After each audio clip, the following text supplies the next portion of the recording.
The first and only rule was simple. Never, under any circumstances, unlock the basement door. Signed on as the new night watchman for the old Whitaker textile mill, a sprawling, skeletal building that smelled of dust and forgotten industry. The pay was suspiciously good for a job that mostly involved drinking bad coffee and walking predictable routes.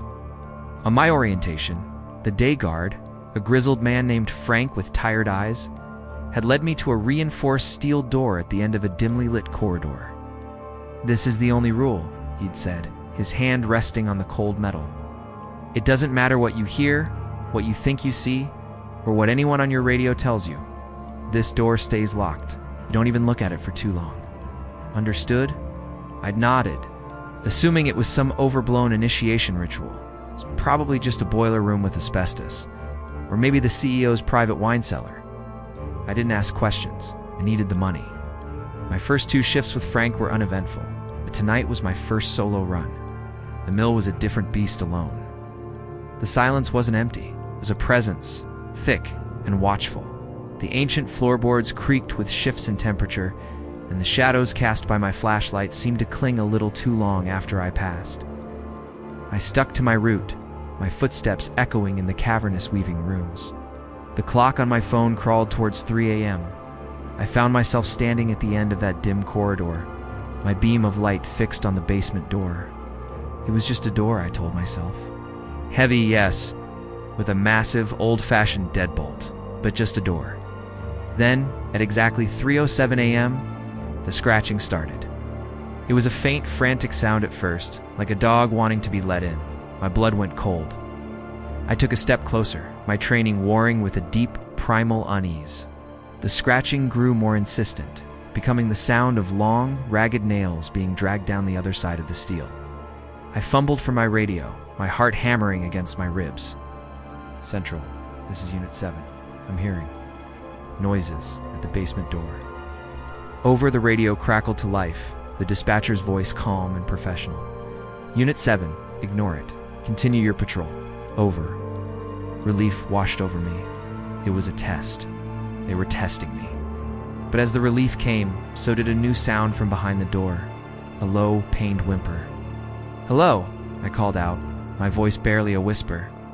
A voice answered, strained and desperate. "Please, help me. I'm stuck." He locked me in here after the day shift. It was a man's voice cracked with fear. My mind raced. Had Frank accidentally locked someone in? Was that the real reason for the rule? A horrible workplace accident they were covering up? "I'm calling for help," I said, raising my radio again. No. The voice shrieked, followed by a series of violent thuds against the door. "No, he'll hear you. He monitors the channels. Just unlock the door, please. It's so cold in here." My hand hovered near the heavy deadbolt. This was a person, a real person.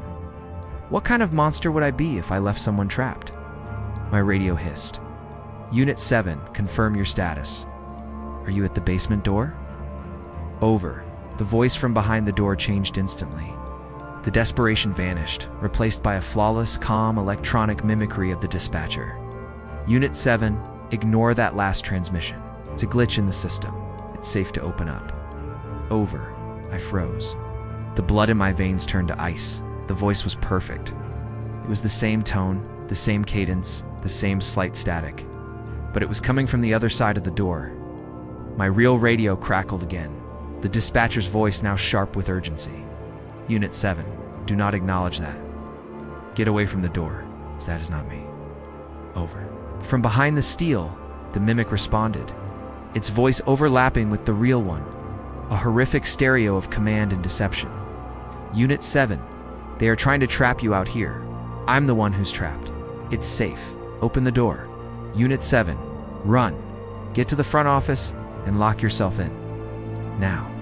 I stood paralyzed, trapped between the 2 identical voices, one in my hand, one in the door.